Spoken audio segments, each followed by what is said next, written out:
Okay. Hello, everyone. Happy Friday. Thank you for joining with myself and Marlie, and welcome to another episode of Marlie's Corner. Coming to you live from the paw.com offices here in sunny Fort Lauderdale, Florida. We do this show every week to give our fans, our community, and pet parents all an inside glimpse into what paw.com is all about, the people, the family, the pets, and having great conversation with other pet parents who walk all lines of life. Today I'm really excited. We have an awesome guest. Her name is Melanie Demi. She's a TikTok superstar sensation. She has a pack of amazing dogs, hilarious stuff. And I'm super excited to have her on the show and share her story with you all. So without further ado, Marlie, you ready? She's all into this bone here today. Let's see if we can get her on camera, tease her a little. All right, let's get Melanie joined live here. Hello. Hi. How are you? Hi, Melanie. Good. How are you? How's it going? We're doing well. We're doing well. I'm keeping Marlie tame today with the bone. She found us in our office and she's loving it. Thank you so much for joining today. Of course. Thank you for having me. Oh man! And first of all, I gotta say, your channel, your TikTok, it's hilarious. We love it. I've been watching it all morning and just absolutely laughing out loud. I even called Jeff over, behind the scenes, Jeff here, over a couple times, and you got to see this. I love that. Thank you so much. Hi, Jeff. So so it's really cool. I mean, we want to share your story and what you do, and maybe you could just tell us a little bit about yourself and your dogs and all that. Yeah. So my name is Melanie. Obviously, I have 3 dogs. I have Cooper, the golden retriever, who is our first pup. And then, oops, sorry, let me turn that off so that does not happen again. Cooper, the golden retriever, and then Brooklyn is our little dachshund queen of the house. And then we recently got Lucas, who's our Great Dane puppy. We did have Apollo, who was our Great Dane, who unfortunately passed away earlier last year. But that's our crew. Wow.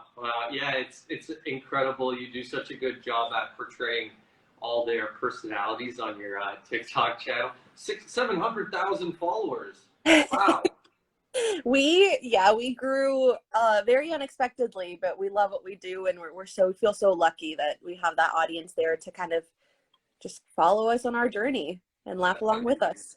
Yeah, no doubt. And I can see why you have that many followers, because it's such a wholesome, good feeling content, right? That people just know they're gonna smile when they see those videos. Oh, well, thank you. How did your account grow in popularity? Was there something specific that you saw change real quick, or how'd that happen?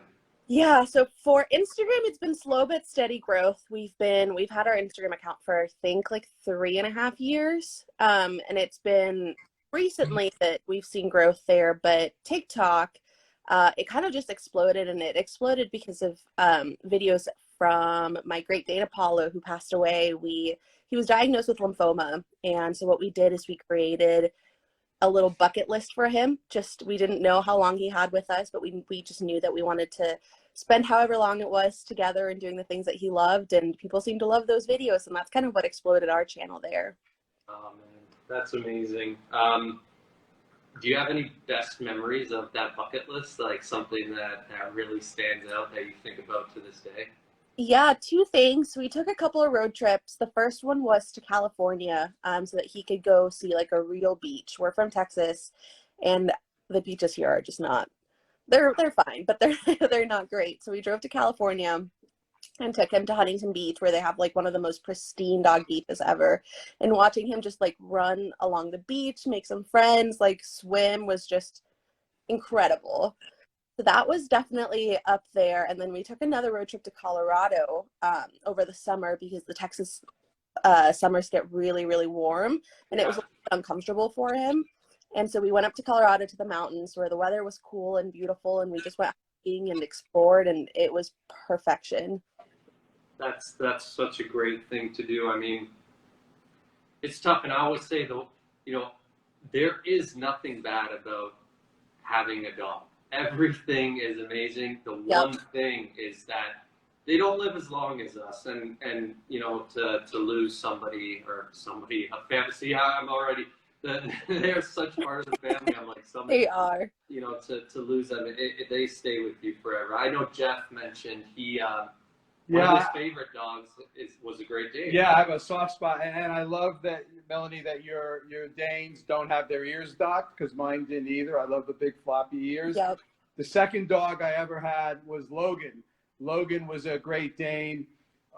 When we adopted him, our previous dog had passed away, and we went to the local shelter to adopt a new dog, and there was this little dog puppy, a Great Dane puppy in the corner, and they said, we said, what's wrong with him?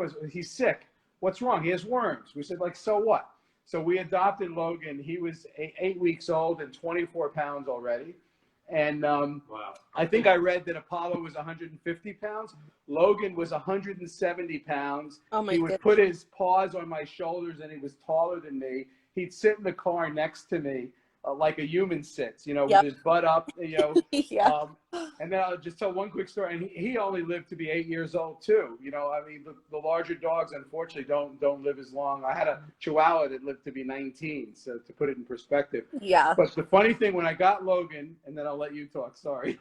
But when I got Logan and he was this puppy, he had so much energy that he kept us up all night because he just wouldn't sleep. So I used to go, near my house was a shopping center, and at night the parking lot was empty, and I had a Jeep at the time, and I would take my Jeep at around 10 p.m., and I would ride over to the parking lot, and I would have Logan on a leash with my hand out the window, and I would just drive slow circles around the parking lot, and Logan would run alongside the Jeep to tire himself out. It's the only way I could get him to sleep through the night. It was crazy. But they're wonderful dogs, Great Danes. Wonderful, wonderful dogs. Yeah, no, I've really enjoyed going through your videos and seeing just the love that Apollo brought you, and then he brought you on the reverse side as well. Cooper, Brooklyn, and Lucas. Did they get a chance to meet Apollo? So Cooper and Brooklyn did. We got Cooper first, so Apollo grew up with Cooper. And then we got Brooklyn about a year afterwards, and her and Apollo were just best friends. She would sleep on top of him.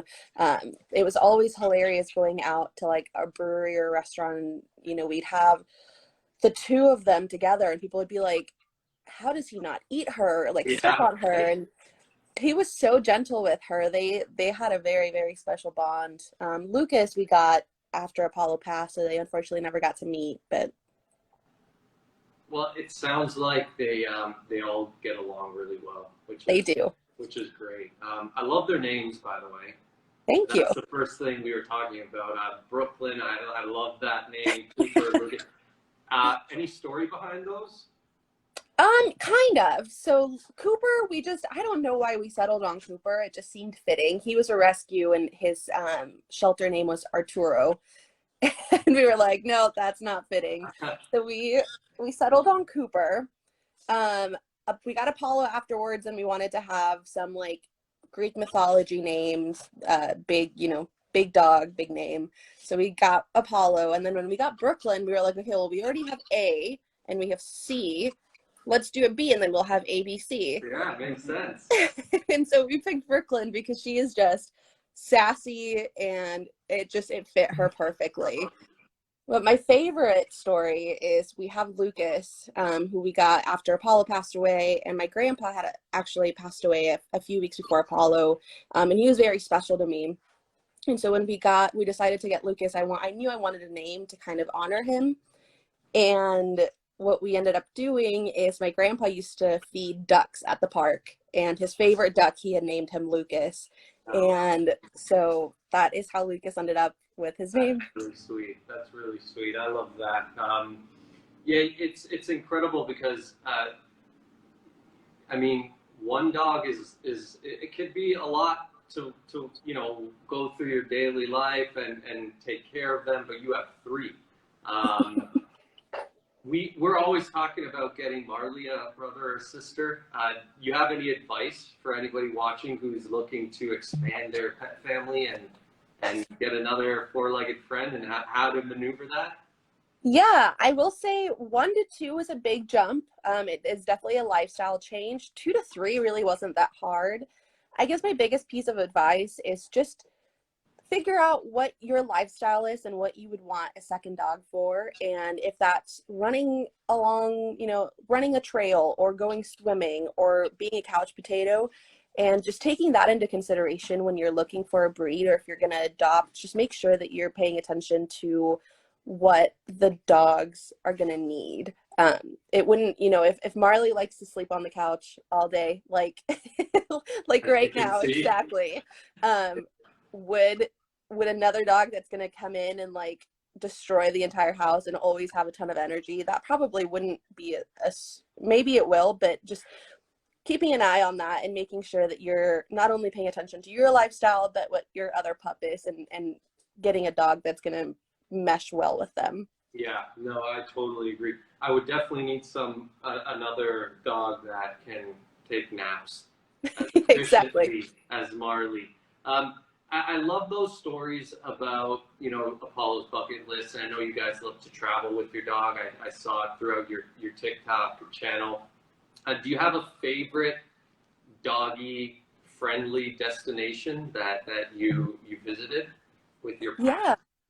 I will say, okay, so I'm biased, but I think Austin is the most dog-friendly city that we've been to. Really? We live here. Every restaurant, bar, brewery, like, it's dog-friendly. If there's a patio, it's dog-friendly. Some breweries are dog-friendly inside. Beautiful. There's so much to do here. But aside from Austin, if I had to pick one, it'd be Huntington Beach, California. They've got a stunning dog beach where dogs are allowed to play off leash and have fun. There's so much to do. The weather is gorgeous. So it is truly puppy paradise and human paradise too. Yeah, no, it's beautiful. And any advice on the must-haves when you're traveling with 1, 2, 3, how many ever dogs, like things you cannot leave without? I think that might help some people planning a trip. Yes. Definitely bring a copy of their vet records. You can get those sent to your email just in case something happens, God forbid, but if it does, you have that with you. I always like to bring extra leashes and collars in case something happens to one of them while we're out. We had that happen once where my husband dropped Brooklyn's leash while we were at the dog beach, and we walked all the way. I think it was like a 6-mile walk back to our rental house. And we got halfway when we had to put her leash back on, and we're like, oh, I don't know where her leash is. And so we ended up, thankfully, she's small enough where we carried her back home, but then it was a struggle to find, hey, it's, still early in the morning. Let's go try to find a place where we can buy another leash. So that would be another thing. We always carry puppy CBD just to take a little bit of the edge off if they have anxiety while traveling or if they're anxious in a hotel or something like that. It's great. And then make sure that your pups are either they should be microchipped. They should have a tag with their name on it. And then we have a tracking collar for them just because we're extra in case they were to get lost. It just gives a little bit of extra peace of mind. Yeah, no, absolutely. Great suggestions. Jeff, do we have some questions for Yeah, we've got a few Melanie questions and comments. All right. One thing, Melanie, at Service Cali Adventures wants you to know that they drew Apollo's picture when he passed away, and they would love for you to see it. Oh. So check out their account, I guess, or somehow reach out to them. Okay, definitely. I'll put that in my thing right now, and I'll go look at it. Thank you so much. And a couple of people wanted to know, when you introduced your dogs to each other, did they bond right away? Was there an adjustment period? There was definitely an adjustment period. Cooper is our old man. He gets along with everybody, but he just kind of does his own thing. And so with him and Apollo originally, it was more so like Cooper telling him what he didn't like, which really helped them kind of bond. But we foster a lot of dogs, and we also babysit a lot of dogs. So our pups are used to dogs coming in and out of the house pretty regularly. I will say Lucas and Cooper at first, Cooper was like, oh, it's just another foster. He'll be out of here in a couple of days. Like, he just ignored him. And over the last few weeks, their bond has just blossomed and they are best friends. Cooper, he is like a new dog. He is acting like a puppy again. He plays nonstop. It is the sweetest thing. Actually, yeah, it's so interesting that you say that because I've read somewhere that for an older dog, it brings them back, that joy and that feeling of puppyhood to just have another dog in their space to play with and to bond with. So that's awesome. Yeah. At EMM_Ari wants to know, how long does it take for the results of the DNA kit you got for Brooklyn? I guess they follow you. I think it's going to be a couple of weeks. To be honest, I'm not totally sure. Those things I think usually take about a month to come back. So I'll keep you guys updated. Please do, because I've been thinking about doing one for Marlie. We got her, and she's from the Ukraine. We didn't know until we were picking her up, and I always feel like she has a little bit of Boston in her, just the longer legs, and she has that. So I would love to know what your experience is like with that DNA test. Please let us know. Definitely. It got sent in the mail this morning, so I'll keep you guys updated. Howdy 1983 wants to know, what's one of your favorite dog snacks for your doggies?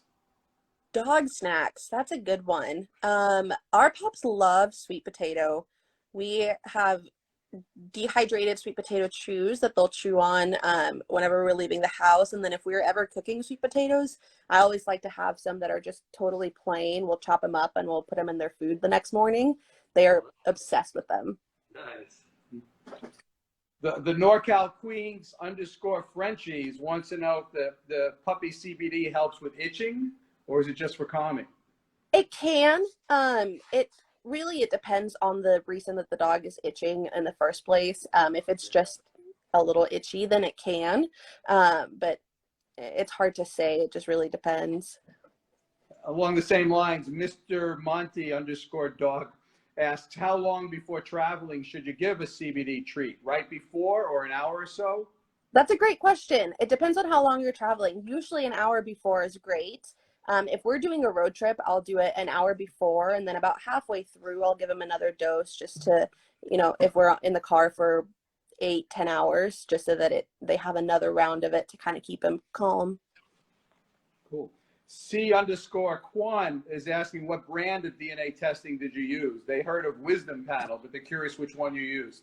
So we got Wisdom Panel, which is great because they also tell you, and they won't only tell you the breed, they'll tell you any health history or anything that you need to know about the dog, as well as traits, like DNA traits that they're carrying, which is pretty interesting. Yeah, I'd love to do that. And Gia_Doxy asks, is that a cat behind you? I'm sure he was over here a second ago. Oh yeah, he's up there in his little kitty house. I mean, that's a perfect segue into what I selfishly want to see before we go. Is I was hoping you can get the pups and all the pets to say hi, and we can meet them. Of course. Here. That's what someone just asked. Yeah. See the dog. Say hi. Oh, look at that. Wow. Cooper. And here's Miss Brooklyn. Come here, Brooklyn. Come here. Sit. Good. Say hi. Aww. So they are all very cute, and they're very well behaved. Thank you. They're very, very good dogs. We got very lucky. Awesome. We got time for one more, Jeff? All right. Those are all the questions I got Awesome. right now. Well, Melanie, thank you so much for joining us today. For all of you who don't already follow her, check out her TikTok. What's your handle? You can just let everybody know. It's Great Goldenweenie. Great Goldenweenie. It's hilarious. It's heartfelt. it's such a feel good channel. So check it out. Thank you so much for joining today. Thank you so much for having us. This was amazing. All right. And thank you for giving me some fond memories of Logan. You made me think back to my Great Danes. So that was always. Feel free to message me on Instagram if you just want to talk Great Danes forever, because I'm always Awesome. All right, Melanie and Pack. See you later. Thank you. Bye. Enjoy the rest of your Friday. Marlie, say bye. And have a good weekend. Thank you guys for everyone watching. Thanks again. Check us next week.